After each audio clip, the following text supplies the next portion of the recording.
ਮਸੇਰ ਜੀ। ਜੀ ਵਾਲੇਕੁਮ ਸਲਾਮ ਸ਼ੇਰ ਜੀ, ਕੀ ਹਾਲ ਨੇ? ਠੀਕ ਠਾਕ ਮਸੇਰ ਜੀ, ਵਿਹਲੇ ਬੈਠੇ ਆ ਜਾ ਤੇ ਵੀਡੀਓ ਨਾ ਬਣਾ ਦੀ ਇਨਫੋਰਮੇਸ਼ਨ ਦੀ ਅਜ਼ੀਲ ਦੀ, ਜਿਹੜੇ ਨਵੇਂ ਜੀ ਆਉਂਦੇ ਨੇ ਉਹਨਾਂ ਵਾਸਤੇ ਫਾਇਦਾ ਹੋ ਜਾਏ, ਖਾਸ ਟ੍ਰੈਂਟੋ ਵਿੱਚ। ਮੈਂ ਟ੍ਰੈਂਟੋ ਸ਼ਹਿਰ ਦੇ ਵਿੱਚ ਟ੍ਰੈਂਟੀਨੋ। ਠੀਕ ਹੋ ਗਿਆ। ਉਹ ਮਸੇਰ ਜੀ ਗੱਲ ਇੰਜ ਜਿਹੜੇ ਨਵੇਂ ਭਰਾ ਆ ਰਹੇ ਨੇ ਵਿਚਾਰੇ ਬੜੇ ਪਰੇਸ਼ਾਨ ਹੁੰਦੇ ਜੀ, ਅੱਗੇ ਹੁੰਦਾ ਕੋਈ ਨਹੀਂ। ਸਹੀ ਬੜੀ ਪਰੇਸ਼ਾਨੀ ਉਹਨਾਂ ਵਾਸਤੇ ਬਣਦੀ ਆ ਕਿ ਜਨਾਬ ਅਜ਼ੀਲ ਕਿਵੇਂ ਕਰਾਣੀ ਹੈ। ਕਈ ਬਾਹਰ ਵੱਡਿਆਂ ਸ਼ਹਿਰਾਂ 'ਚ ਜਾ ਕੇ ਬਾਹਰ ਸੌਂਦੇ ਨੇ ਜਨਾਬ, ਤੇ ਕਸਤੂਰਿਆਂ ਦੇ ਬਾਹਰ ਲੰਮੇ ਪਏ ਹੁੰਦੇ ਨੇ, ਤੇ ਅਜ਼ੀਲਾਂ ਬੜੀਆਂ ਔਖੀਆਂ ਹੋਈਆਂ ਨੇ। ਤੇ ਭਾਈਜਾਨ ਉਹਨਾਂ ਵਾਸਤੇ ਆਸਾਨ ਤਰੀਕਾ ਹੈ ਵੀ ਤੁਸੀਂ ਆਓ ਇੱਥੇ ਇਟਾਲੀ ਆਓ, ਜਿਸ ਟਾਈਮ ਐਂਟਰ ਹੋਵੋ ਮੋਬਾਈਲ ਅੱਗੇ ਤੁਹਾਡੇ ਕੋਲ ਹੁੰਦਾ ਵੇ, ਠੀਕ ਹੈ। ਤੁਹਾਡੇ ਕੋਲ ਨਹੀਂ ਹੈ ਤੇ ਕਿਸੇ ਹੋਰ ਜੀ ਕੋਲ ਹੋਵੇ ਤਾਂ ਠੀਕ ਹੈ। ਆਪਣੀ ਆਪਣੀ ਹਰ ਬੰਦੇ ਦੇ ਕੋਲ ਜੀਮੇਲ ਹੁੰਦੀ ਹੈ, ਯਾਦ ਹੁੰਦੀ ਹੈ, ਨਾ ਵੀ ਹੋਵੇ ਕਿਸੇ ਨੂੰ ਯਾਦ, ਤੇ ਇੱਕ ਬੰਦੇ ਤੇ ਜੀਮੇਲ ਹੁੰਦੀ ਹੈ ਨਾ। ਜੇ ਤੁਸੀਂ ਕਿਸੇ ਬੰਦੇ ਐਸੇ ਕੋਲ ਜਾਓ, ਕਿਸੇ ਦੁਕਾਨਦਾਰ ਕੋਲ ਟੁਰ ਜਾਓ, ਠੀਕ ਹੈ, ਜਿਹਦੇ ਕੋਲ ਮੋਬਾਈਲ ਲੈ ਕੇ ਆਪਣੀ ਜੀਮੇਲ ਲਾ ਲਓ, ਜਾਂ ਤੁਹਾਡੇ ਕੋਲ ਮੋਬਾਈਲ ਹੈ ਤਾਂ ਸਾਰਿਆਂ ਨਾਲ ਬੈਟਰ, ਕਿਉਂਕਿ ਹਰ ਬੰਦਾ ਡੰਕੀ ਦੇ ਨਾਲ ਮੋਬਾਈਲ ਲੈ ਕੇ ਆਉਂਦਾ ਵੇ, ਠੀਕ ਹੈ। ਮੋਬਾਈਲ ਹੈ ਤੁਸੀਂ ਜਨਾਬ ਆਉਂਦੇ ਆ ਸਾਲ ਇੱਥੇ ਕਿਸੇ ਨਾਲ ਨੈਟ ਕਨੈਕਟ ਕਰਨਾ, ਕਿਸੇ ਵੀ ਕੈਫੇਟੇਰੀਆ ਦੇ ਟੁਰ ਜਾਓ, ਜਾ ਕੇ ਆਪਣਾ ਨੈਟ ਕਨੈਕਟ ਕਰੋ, ਕਿਸੇ ਕੋਲ ਕੋਈ ਤਰਲਾ ਮਾਰਨ ਦੀ ਲੋੜ ਨਹੀਂ ਹੈ। ਸਿੱਧਾ ਜਾਓ ਕੈਫੇਟੇਰੀਆ ਤੇ ਜਾ ਕੇ ਆਪਣਾ ਨੈਟ ਕਨੈਕਟ ਕਰ ਲਿਆ ਵੇ, ਠੀਕ ਹੈ। ਪਲੇ ਸਟੋਰ ਦੇ ਵਿੱਚ ਜਾਓ, ਪਲੇ ਸਟੋਰ ਦੇ ਵਿੱਚ ਜਾ ਕੇ ਤੁਸੀਂ ਸਰਚ ਕਰਨੀ ਹੈ ਫਿਲਾਵੀਆ ਐਪ। ਅੱਛਾ, ਉਹ ਕਾਹਦੇ ਵਾਸਤੇ? ਫਿਲਾਵੀਆ ਐਪ ਹੈ ਕਿ ਮਤਲਬ ਤੁਸੀਂ ਇੱਕ ਰਿਕੁਐਸਟ ਕਰਨੀ ਹੈ ਨਾ, ਉਹ ਇਹ ਸਾਰੀਆਂ ਚੀਜ਼ਾਂ ਜਿੰਨੀਆਂ ਚਿਨ ਫਾਰਮੀ ਦੇ ਤਲਕ ਹੈ ਨਾ, ਚਿਨ ਫਾਰਮੀ ਤੁਹਾਨੂੰ ਮੈਂ ਬਾਅਦ 'ਚ ਦੱਸਾਂਗਾ ਅਗਲੀ ਵੀਡੀਓ 'ਚ ਕਿ ਚਿਨ ਫਾਰਮੀ ਕੀ ਚੀਜ਼ ਹੈ, ਕੀ ਚੀਜ਼ਾਂ ਪ੍ਰੋਵਾਈਡ ਕਰਦੀ ਹੈ। ਇਹ ਕਿ ਤੁਹਾਨੂੰ ਅਜ਼ੀਲ ਆਸਾਨ ਹੋ ਜਾਏਗੀ।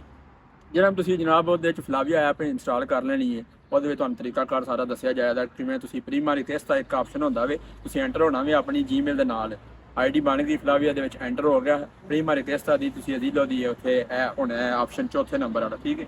ਉਹਨੂੰ ਸਿਲੈਕਟ ਕਰਕੇ ਜਨਾਬ ਤੁਸੀਂ ਉਹਦੇ ਜਾ ਕੇ ਆਪਣਾ ਨਾਂ ਨੋਮੇ ਤੇ ਪਨੋਮੇ, ਟੈਨਸ਼ਨ ਨਹੀਂ ਹੈ, ਬੇਫਿਕਰ ਹੋ ਗਿਆ, ਨਹੀਂ ਤੇ ਅੱਬੂ ਦਾ ਨਾਂ ਉੱਤੇ ਆ ਗਿਆ ਤੇ ਅੰਮੀ ਦਾ ਨਾਂ ਥੱਲੇ ਆ ਗਿਆ, ਕੋਈ ਟੈਨਸ਼ਨ ਨਹੀਂ ਹੈ। ਆਪਣਾ ਨਾਂ ਜਿਵੇਂ ਹੈ ਵੀ ਉਂਝ ਨਾਲ ਲਿਖ ਛੱਡਣਾ ਵੇ, ਠੀਕ ਹੈ, ਨਾਲ ਆਪਣਾ ਨੰਬਰ ਲਿਖਣਾ ਵੇ, ਤੇ ਇੱਕ ਤੁਹਾਨੂੰ ਮੈਸੇਜ ਆਵੇ ਤੁਹਾਡੀ ਅਪਾਇੰਟਮੈਂਟ ਕਨਫਰਮ ਹੋ ਜਾਏਗੀ। ਜਿਸ ਦਿਨ ਦੀ ਤੁਹਾਡੀ ਅਪਾਇੰਟਮੈਂਟ ਕਨਫਰਮ ਹੋਵੇ, ਤੁਸੀਂ ਮੇਰਾ ਭਰਾ 10-15 ਮਿੰਟ 20 ਮਿੰਟ ਪਹਿਲਾਂ ਚਿਨ ਫਾਰਮੀ ਟੁਰ ਜਾਣਾ ਵੇ।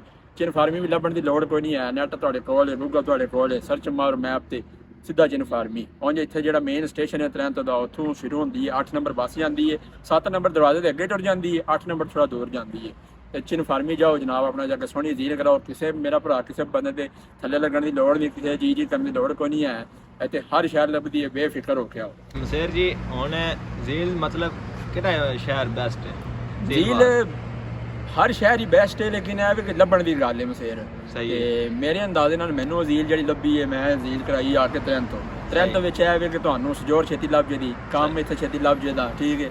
ਤੇ ਤੁਹਾਡੇ ਕੋਲ ਰੈਜ਼ੀਡੈਂਸਾਂ ਬਣ ਜਾ, ਵੱਡੇ ਸ਼ਹਿਰਾਂ ਤੁਸੀਂ ਜਾਓ ਤੁਹਾਡਾ ਰੈਜ਼ੀਡੈਂਸਾਂ ਨਹੀਂ ਬਣਨ ਲੱਗਾ, ਰੈਜ਼ੀਡੈਂਸਾਂ ਬੜਾ ਔਖਾ ਹੋ। ਉੱਤੇ 2-2 ਸਾਲ ਲੱਗ ਜਾਂਦੇ, 3-3 ਸਾਲ 4-4 ਸਾਲ 5-5 ਸਾਲ ਹੋ ਗਏ ਆਵਾਮ ਕੋਲ ਪੇਪਰ ਨਹੀਂ, ਰੈਜ਼ੀਡੈਂਸਾਂ ਨਹੀਂ ਚੱਲ ਰਿਹਾ। ਤੇ ਕਮਿਸ਼ਨ ਦਾ ਕੀ ਹਿਸਾਬ ਕਿਤਾਬ ਹੈ? ਕਮਿਸ਼ਨ ਮਸੇਰ ਜੀ ਜੇ ਤੇ ਤੁਹਾਡੇ ਮਤਲਬ ਤੁਸੀਂ ਆਏ ਹੋ ਕਿਧਰ ਬੋਸਨੀਆ ਹਾਲੋਂ ਦੀ ਆਇੰਦਾ ਕੋਈ ਰਾਹ ਸ਼ਾਹ ਵੇਖ ਕੇ ਆ ਰਹੇ ਹੋ, ਤੇ ਉਹਦੇ ਵਿੱਚੋਂ ਤਾਂ ਤੁਹਾਨੂੰ ਜੇ ਤੁਹਾਡੇ ਫਿੰਗਰ ਨਹੀਂ ਹੋਏ, ਤੁਸੀਂ ਫੜੀਤੇ ਨਹੀਂ ਰਾਹ 'ਚ, ਫਿਰ ਤਾਂ ਟੈਨਸ਼ਨ ਕੋਈ ਨਹੀਂ। ਤੇ ਜੇ ਤੁਸੀਂ ਕਿਧਰ ਆਸਟਰੀਆ ਵਾਲੀ ਸਾਈਡ ਤੋਂ ਆਏ ਹੋ, ਤੁਹਾਡੇ ਫਿੰਗਰ ਹੈ ਨੇ, ਤੇ ਆਉਂਦਿਆਂ ਸਾਲ ਤੁਸੀਂ ਉਹਨਾਂ ਨੂੰ ਆ ਕੇ ਦੱਸਣਾ ਵੀ ਸਾਡੇ ਫਿੰਗਰ ਹੈ ਨਹੀਂ, ਠੀਕ ਹੈ।